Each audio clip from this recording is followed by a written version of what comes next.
पंढरीनाथ विठ्ठलराव, राहणार लातूर. मी आमचे मित्र श्री विनोदराव जोशी, तहसीलदार कुलकर्णी साहेब, रवलनाथ देशमुख यांच्या प्रेरणेनं या शिबिरामध्ये गेल्या वर्षी या शिबिरामध्ये मला येता आलं नाही ते माझ्या खाजगी कारणामुळं, परंतु मी पहिल्यांदा अकलूज येथे शिबिर केलं ऑगस्ट 2025 आणि आता हे दुसरं शिबिर आहे. मला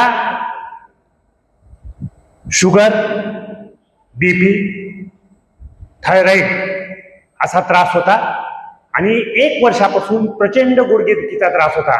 आता मी मांडी घालून बसतोय. अकलूजच्या शिबिरामध्ये डॉक्टर शास्त्री यांनी सांगितल्याप्रमाणे मी त्या ठिकाणी इनिमा, वमन, जलनीती त्या दिवशीपासून चालू केली. 21 दिवस वमन, 40 दिवस इनिमा, जलनीती असं सतत करत गेलो आणि त्यांनी सांगितल्याप्रमाणे दोन्ही गुडघ्याला 40-40 मिनिटं पाण्याच्या गार पाण्याच्या पट्ट्या लावल्या आणि त्याचा रिझल्ट 1 महिन्यापासून सुरू झाला. 40 दिवसामध्ये मी 2-3 किलोमीटर चालायला लागलो आणि आज व्यवस्थित पायऱ्या चढू शकतो, बसू शकतो. थोडी कळ लागली, हा भाग वेगळा, परंतु अतिशय चांगला परिणाम झाला. मी भीतीपोटी गोळ्या सोडल्या नाहीत, परंतु डॉक्टरांनी गोळ्या अतिशय कमी पावरच्या दिल्या. आता माझी शुगर ते 135, 80, 120 बीपी असतो.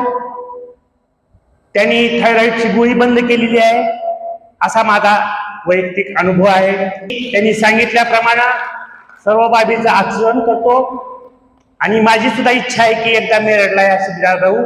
मी तहसीलदार साहेबांना विनंती करतो की जेव्हा केव्हा इथून टीम जात असेल त्यावेळेस फक्त आम्हाला कल्पना द्यावी. ज्यावेळेस फक्त घरगुती काही प्रॉब्लेम नसतील तर आपण निश्चित त्या ठिकाणी जाऊ. याचा तुम्हाला सुद्धा निश्चित फायदा होईल. या ठिकाणी मी या ज्या गोष्टी आहेत इथं त्या सगळ्या गोष्टी मी घरी पाळतो. धन्यवाद.